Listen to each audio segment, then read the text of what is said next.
बिस्मिल्लाहिर्रहमानिर्रहीम, अस्सलाम वालेकुम, नमस्कार, सत श्री अकाल एंड गुड इवनिंग। दोस्तों कैसे हैं आप? मैं उम्मीद करता हूं जी आप सब अच्छे होंगे। जब मैं नमस्कार करता हूं जहाँ सत श्री अकाल करें तो चंद एक हमारे दो तीन ऐसे फॉलोअर हैं, सब्सक्राइबर हैं जो नीचे कमेंट्स कर देते हैं कि जी नमस्कार सत श्री अकाल ना किया करें। इनको मैंने हर वीडियो में यही समझाने की कोशिश की है कि भाई साहब, जो है दुनिया चांद पे पहुंच गई और दुनिया कहाँ की कहाँ निकल गई। आप अभी तक जो है उसी तोहम परस्ती में फंसे हुए हैं कि नमस्कार ना करें और सत श्री अकाल ना करें और ये ना करें और वो ना करें। सो ये तमाम वर्ड्स जो हैं, सलाम हो, नमस्कार हो, सत श्री अकाल हो, ये आप एक दूसरे को ब्लेसिंग के लिए, एक दूसरे की रिस्पेक्ट के लिए करते हैं। सो इसलिए इसको इतना सीरियस ना लिया करें। किसी दिन खासकर जो है एक वीडियो में स्पेशल इसी टॉपिक पे करूंगा और शायद कि तेरे दिल में उतर जाए मेरी बात। और उसमें यह है कि इस नमस्कार और सत श्री अकाल के और अस्सलाम वालेकुम जो है, इन तीन चार पांच वर्ड्स का जो है ये तर्जमा, ट्रांसलेशन आपको समझाने की कोशिश करूंगा कि इसका मतलब ये नहीं है कि जी आप अल्लाह के अलावा किसी और के आगे झुकते हैं। सो इसलिए आपको सत श्री अकाल कहना पड़ता है या नमस्कार करना पड़ता है। इसके मीनिंग्स और हैं, आप अंडरस्टैंड करने की कोशिश करें। लेकिन बहरहाल कई मरतबा कहा है, आप लोग समझते नहीं है। एनीवेज, आज की जो वीडियो है जी वो है जी कि आप फी वेवर की जो एप्लीकेशन है वो क्यों करते हैं और वो क्यों की जाती है और उसका मकसद क्या है, और उसके बाद आप अल्टीमेट जो है उस फी वेवर की एप्लीकेशन से आप गेन क्या करते हैं, हासिल क्या करते हैं, और उसका अल्टीमेट जो है वो रिजल्ट जो है वो क्या निकलते हैं। सो इसमें मैं कोशिश करूंगा कि वो सवालात जो फी वेवर के हवाले से लोग अक्सर हमसे पूछते हैं या अपना एडवाइस सेशन बुक किया होता है उन्होंने, या उनके माइंड में जो है ये कंसर्न्स होती हैं, इश्यूज होते हैं कि अगर तुम होती तो यूं होता, तुम होती तो ऐसा होता, तो अगर फी वेवर होती तो ऐसा होता, अगर फी वेवर ना होती तो फिर कैसा होता, हम अगर यहाँ से एग्जिट कर जाएं तो फिर कैसा होता,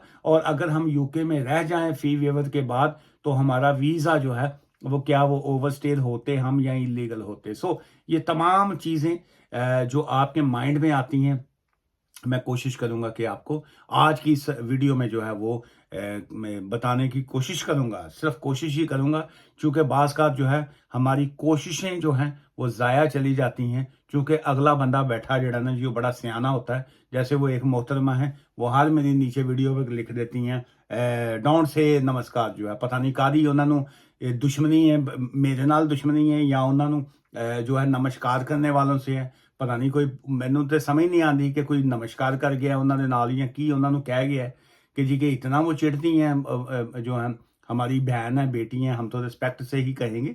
सो इसलिए जो है किसी दिन करूंगा जी मैं उस टॉपिक के ऊपर भी तफसील में बात। अच्छा, फी वेवर की एप्लीकेशन वो होती है कि जी कि जब आपका लेट से आपके पास कोई वीजा है या वीजा नहीं है, आप इलीगल हैं, ओवरस्टेड हैं, या आपके पास जो ऑलरेडी कोई वीजा है, आप स्टूडेंट हैं, आप स्पाउस पे हैं, आप जौन सा भी आपके पास वीजा है या आपके पास कोई सा भी वीजा नहीं है, लेकिन अब आप चाहते हैं कि आपकी कोई मेन एप्लीकेशन डाली जाए ताकि आप उनके सिस्टम के ऊपर जो है वो आ सकें। तो अब आपने एक होम ऑफिस को जो है एक फी वेवर की एक एप्लीकेशन जो है जिसको फाइल करते हैं, उसकी बेसिक रीजन ये आ जाती है। नंबर एक, आपके पास आपके फाइनेंशियल हालात अच्छे नहीं है। नंबर दो, आपके पास जो है आपकी जो जॉब है या आपकी इनकम है उसमें आपकी अपनी सर्वाइवल जो है वो शायद मुश्किल से है, और आपके लिए मुश्किल है कि अगर आप गवर्नमेंट की फीस पे कर देंगे जौन सी भी आपने एप्लीकेशन करनी है तो आपकी अपनी लाइफ जो है वो शायद जो है वो मुश्किल में आ जाए। सो इस तरह की एप्लीकेशन जो है ये ह्यूमन राइट्स एप्लीकेशन की जो मद में आती हैं कि आपने फ्यूचर में कोई एप्लीकेशन फाइल करनी है, आपने जो लेट से आपने 10 ईयर्स रूट की एप्लीकेशन फाइल करनी है, या आपने कोई ह्यूमन राइट्स की कोई सी भी एप्लीकेशन फाइल करनी है, फर्दर लीव टू रिमेन की एप्लीकेशन फाइल करनी है, डोमेस्टिक वायलेंस की आपने एप्लीकेशन है, या जौन सी भी आपकी एप्लीकेशन आती है, चाहे वो 2.5 ईयर वीजा रूट हो या आपका जो है वो दूसरा स्पाउस का कोई सा भी रूट है। लेकिन ये फी वेवर की एप्लीकेशन का मकसद ये है कि हमारे फाइनेंशियल हालात अच्छे नहीं है कि हम अपनी जो नेक्स्ट एप्लीकेशन है उसको फाइल कर सकें जी, ये उसकी एलिजिबिलिटी में जो है वो आ जाता है। फिर इसमें क्या है कि आप जब इस तरह की एप्लीकेशन फाइल करते हैं तो आपको अपने फाइनेंशियल सर्कमस्टांसिस बताने पड़ते हैं। आपको बताना पड़ता है कि आपकी इनकमिंग कितनी है, आपकी आउटगोइंग कितनी है, आपको इनकम कितनी आ रही है और आपके खर्चे कितने हैं। सो दैट्स मीन कि अगर आपने उस खर्चों को काटते हुए, अपने एक्सपेंसेस को काटते हुए,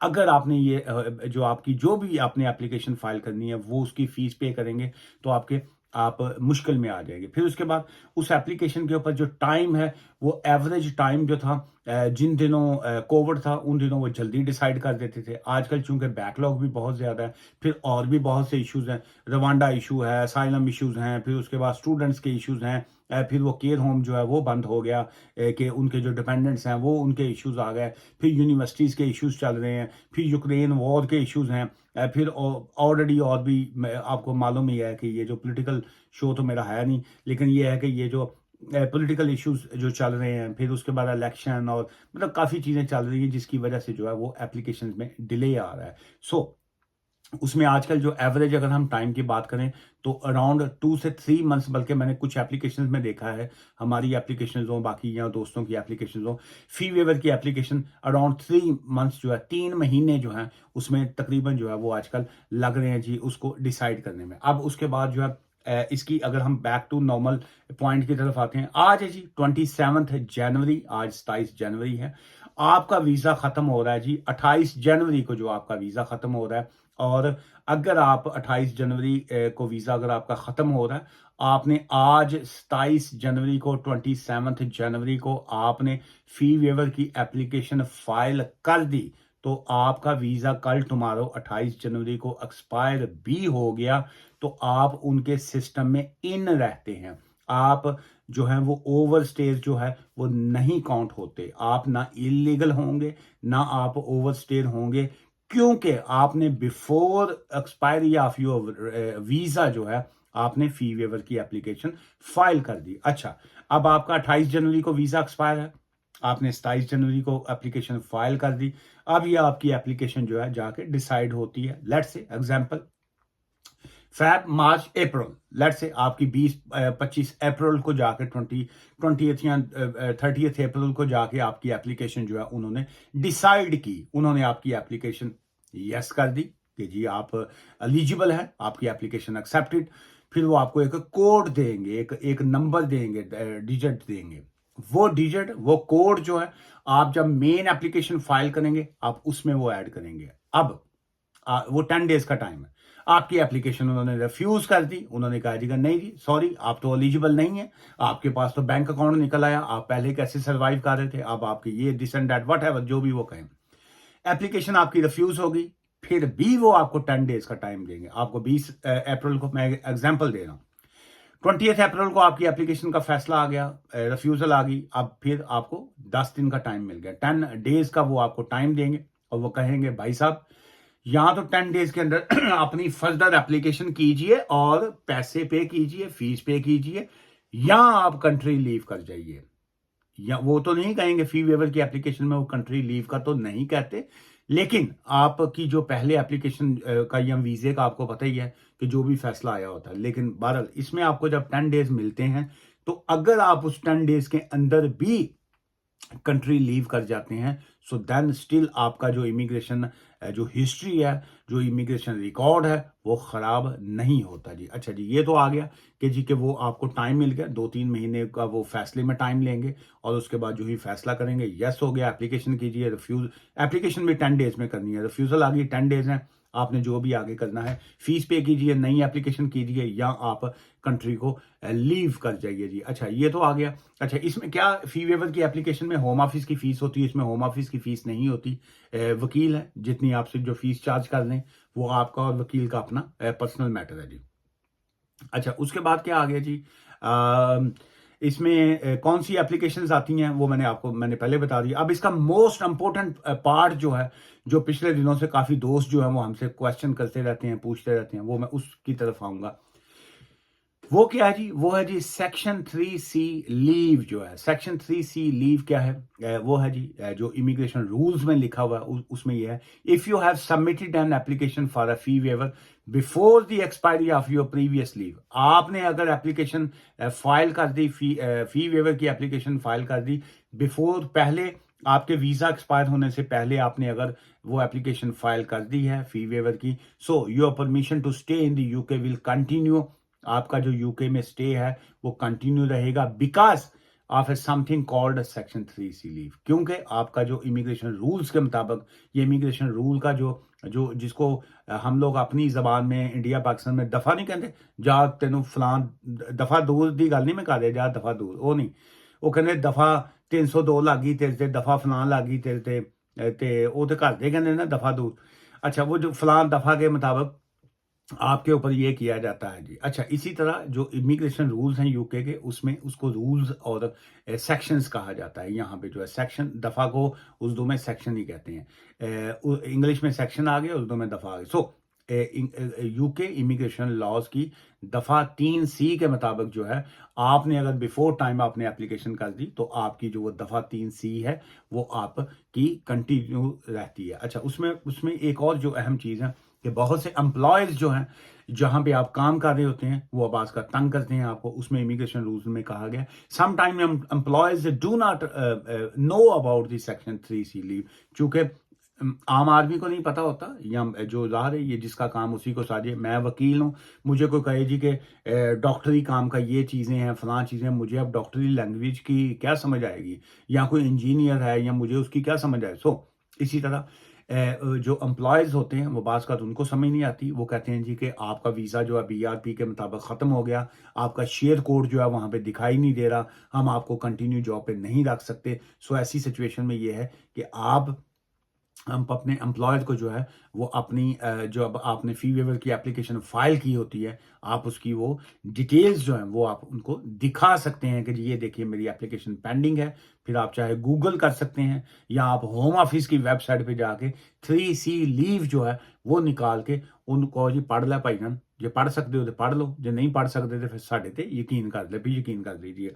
तो वो एक इसी हवाले से वो ये था कि वो एक आदमी था, तो उसको वो लव लेटर जो था ना वो लिखता रहता था, लव लेटर लिखे ना पेपर के उत्ते, ਤੇ ਉਹ ਸੁੱਟ ਦਿੰਦਾ ਸੀ। ਤੇ ਰੋਜ਼ ਉਹ ਬਾਹਰ ਇੱਕ ਆਂਦੀ ਸੀ ਕੂੜਾ ਚੁੱਕਣ ਵਾਲੀ ਨਾ, ਜਿਹੜੇ ਕਾਗਜ਼ ਇਕੱਠੇ ਕਰਦੀ, ਉਹ रोज चुकती ਸੀ ਤੇ ਚੁੱਕ ਕੇ ਲੈ ਜਾਂਦੀ ਸੀ। वो एक दिन परेशान हो जाता है, वो कहता जी कि रोज मैं जड़ा ना डेली एक लैटर लिखना वा, आई लव यू लिखना उत्ते, और रोज चुकदी है लैके चल जाती है, जवाब आई लव यू टू नहीं कहती पई, पता नहीं की गल। ਉਹ ਇੱਕ ਦਿਨ ਉਹਨੂੰ ਪੁੱਛ ਹੀ ਲੈਂਦਾ, ਕਹਿੰਦਾ ਜੀ ਮੇਰੀ ਗੱਲ ਸੁਣ, ਮੈਂ ਤੈਨੂੰ ਡੇਲੀ ਆਈ ਲਵ ਯੂ ਭੇਜਦਾ ਹੂੰ, ਤੂੰ ਇਹ ਕਾਗਜ਼ ਲੈਟਰ ਚੁੱਕਣੀ ਹੈ ਤੇ ਲੈ ਜਾਂਦੀ ਹੈ, ਜਵਾਬ ਨਹੀਂ ਦਿੰਦੀ। ਉਹ ਕਹਿੰਦੀ ਬਗੈਰ ਤਾਂ ਮੈਂ ਕਾਗਜ਼ ਕੂੜਾ ਚੁੱਕਣ ਵਾਲੀ ਆ, मैं कागज चुकनी है तो जाके अगे भेज देनी है, मैनू मैनू भी नहीं पता तो की लिखना। सो इसलिए बास का अगले को नहीं पता होता कि आप उसमें क्या उसको दे क्या रहे हैं। आप आई लव यू कह रहे हैं, वो आगे से आई लव यू टू नहीं कह रहा। So then you can show them 3C leave जो है वो क्या है जी। सो बाय लॉ, कानूनी तौर पे इसमें अगर कोई आपको स्टॉप करता है, वो ऑब्वियसली हर एम्प्लॉयर की एक अपनी ऑब्लिगेशन है कि आपको एम्प्लॉयर जो है वो अलाउ करें या ना करें, लेकिन कानूनी तौर पे इमिग्रेशन रूल्स के मुताबिक you are allowed to work, you are eligible to work. So ये कानूनी तौर पे इमिग्रेशन रूल्स के मुताबिक अगर आपने बिफोर एक्सपायरी आपने अपना फी वेवर की एप्लीकेशन फाइल की हुई है, सेक्शन 3C लीव जो है वो जिंदा रहता है, वो कंटिन्यू रहता है। So you are eligible to work. इसमें आप अगर पकड़े जाते हैं, रेड होती है, इमिग्रेशन इन्फोर्समेंट पकड़ती है आपको, या कोई भी एजेंसी पकड़ती है, so they know very well कि आप जो है you are not doing any illegal activity, आप कानूनी तौर पे काम कर रहे हैं। सो अब बहुत से जो स्टूडेंट हैं वो लेट से अगर उनको 20 घंटे काम की इजाज़त है, 20 आवर्स काम का अलाउ है उनको, सो वो वहाँ पे कानूनी तौर पे तो 20 आवर्स है, लेकिन जब आपका टर्म्स ऑफ होता है, जब क्रिसमस हॉलीडेज़ हैं, जब आपका वीकेंड है, जब आपका जो विड्रॉल है या बाकी चीज़ें हैं, अगर आप फुल टाइम काम भी कर रहे हैं तो वहाँ कहाँ पे लिखा हुआ है कि जी के जो है आप वहाँ पे इलीगल काम कर रहे हैं। कानूनी तौर पे लॉ में भी यही है कि जब आपका टर्म्स ऑफ है, जब आप स्टडी में नहीं है, so you can work full time. या जो अकॉर्डिंग टू इमिग्रेशन रूल्स है। सो इसमें जो मोस्ट इम्पोर्टेंट यही पार्ट है इस आज की इस वीडियो का, कि आप ने फी वेवर की एप्लीकेशन फाइल की एंड देन जो है आप 3C लीव जो है वो आपकी कंटिन्यू रहती है। और उसके बाद अगर आप ड्यूरिंग दिस टाइम पीरियड जो है, जो आपको लास्ट पे फैसले के बाद मिलता है 10 दिन का, 10 डेज का वो मिलता है, if you want to leave the country then still आपकी इमिग्रेशन हिस्ट्री में कोई फ़र्क नहीं पड़ता। If you want to submit another application for the leave to remain की एप्लीकेशन, ह्यूमन राइट्स की एप्लीकेशन, PSW की एप्लीकेशन, आप मैरिज की एप्लीकेशन, जौन सी भी आप एप्लीकेशन फाइल करना चाहते हैं, so this fee waiver application का मतलब आपकी उस एप्लीकेशन के फैसले से नहीं है। इसका मकसद सिर्फ और सिर्फ आपके फाइनेंस से रिलेटेड होता है कि आप फाइनेंशियली तौर पे जो है वो इसमें आप फॉल करते हैं कि नहीं करते।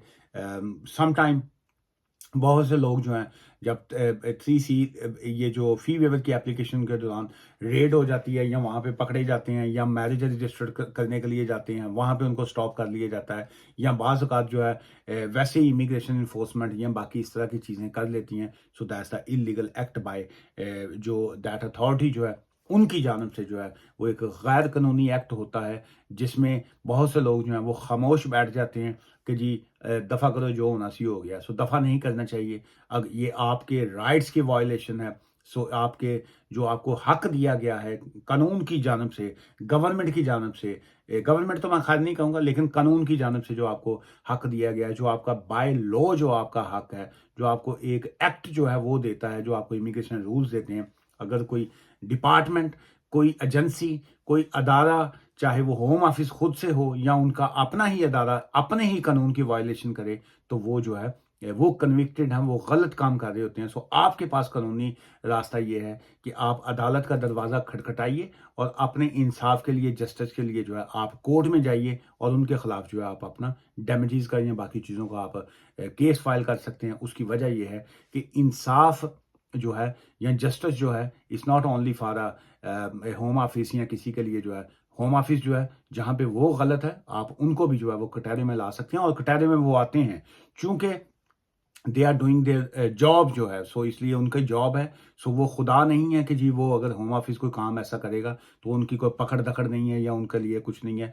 सो वहाँ पे भी केस वर्कर बैठे हैं, गलती उनसे भी हो सकती है, इलीगल काम वो भी कर सकते हैं। गैर कानूनी जो ये इलीगल रिप्लाई कह दीजिए, या अपने जो अपने इख्तियारात हैं, जो उनके जो हक है, जो उनका राइट उनको मिला हुआ है, जो जिससे वो अगर तजावज़ करते हैं, अगर वो अपने जो उनके इख्तियारात हैं उसको प्रॉपर तरीके से इस्तेमाल नहीं करते हैं, तो आप ऑब्वियसली आपके पास राइट है कि आप उनके खिलाफ कंप्लेन फाइल कर सकते हैं। लेकिन अब मैं इसका जो फाइनल कंक्लूजन की तरफ आएँगे आज के ये जो फी वेवर एप्लीकेशन है उसमें यही है कि आपका वीज़ा एक्सपायर होने से पहले अगर आपने फी वेवर की एप्लीकेशन फाइल कर दी, कानूनी तौर पे यू आर सेफ। आपका जब तक केस का फैसला नहीं आता, यू आर सेफ। आपके जो लीगल राइट्स हैं पहले के वो कंटिन्यू रहेंगे, यू आर सेफ। आपका अगर 20 घंटे काम की इजाज़त है, या आपको फुल टाइम काम की इजाज़त है, या आपका बैंक अकाउंट्स है, या आपका ड्राइविंग लाइसेंस है, या जो सम भी आपका राइट चल रहा है उसको वो उसके ऊपर वो स्टॉपल नहीं लगा सकते हैं। आपका लीगल राइट जो है वैसा ही रहेगा जैसा आपका वीज़ा वैलिडिटी के दौरान है, जब जब तक आपका वीज़ा वैलिड है। और उसके बाद जो है जब वो फी वेवर केस का फैसला करते हैं, जो एवरेज आजकल जो है 2 से 3 महीने लग जाते हैं, जब वो फैसला करेंगे उसमें यस कर दिया, आपको कोड आएगा, आप आगे अपनी एप्लीकेशन फाइल कीजिए। रिफ्यूजल आ गई, 10 डेज का टाइम देंगे, दोनों की कंडीशन में 10 डेज का टाइम। 10 डेज के अंदर अंदर आपने नया केस फाइल कर दीजिए। आप जौन सा भी करना चाह रहे हैं, आप जो जो भी एप्लीकेशन फाइल करना चाह रहे हैं वो कीजिए। अगर आप 10 डेज के अंदर फाइल नहीं करते हैं तो आप जो है अगर कंट्री लीव भी करते हैं तो स्टिल जो है आपका जो लीगल जो आपका लीगल पीरियड है, या आप ओवरस्टेट काउंट नहीं होते हैं जी। और बहुत से लोगों के माइंड में ये होता है कि आज हमारा 28 जनवरी को वीज़ा एक्सपायर होगा, आज 27 जनवरी को मैं क्या एप्लीकेशन फाइल करूं, BRP 28 जनवरी को ख़त्म हो गया, मैं काम की इजाज़त है। बिल्कुल इजाज़त है, आपका जो 20 घंटे या जो भी आपकी इजाज़त है वो आपको कंटिन्यू रहेगा। सो आज की इस वीडियो से मुझे इजाज़त दीजिएगा। कोशिश कीजिएगा इस वीडियो से रिलेटेड ही सवाल छोड़िएगा, ताकि मैं नेक्स्ट वीडियो में जो है उसी से रिलेटेड जो है वो मैं जवाब दे सकूं, फिर वो ताकि मेरा भी दिमाग खुलता है और आपका भी दिमाग खुलता है। सो आज की इस वीडियो को क्लोज करने से पहले एक मैसेज मैं आपको देता जाऊं। बहुत से लोग जो हैं इस वक्त जॉबलेस हैं, उनको जॉब्स नहीं मिल रही हैं, खासकर जो फैमिलीज आई हुई हैं। सो काइंडली अगर किसी के पास कोई जॉब्स हों तो यूट्यूब के मेरे इसी चैनल पे नीचे अपनी जॉब की डिस्क्रिप्शन जो है वो लिख दिया करें, और जिनको जॉब चाहिए हो वो भी वहाँ पे उनसे रब्ता कर दिया करें। कोशिश करें कि इस चैनल या इस प्लेटफॉर्म को जो है वो यूज़ कीजिए, ताकि बहुत से लोगों की जो है वो मदद हो सके। और मुझसे मिलना चाहें तो मैं बारी लॉ एसोसिएट, मैं ब्रेडफर्ड में होता हूँ जी। और फ़ोन अपॉइंटमेंट के या ऑफिस अपॉइंटमेंट की मैं फ़ीस चार्ज करता हूँ। मैं प्रोफेशनल वकील हूँ। सो मेरा रोज़ी रोटी, मेरा बिजनेस जो है ये वकालत ही है। आज की इस वीडियो से अगेन इजाज़त दीजिए। Take care, bye for now, thank you.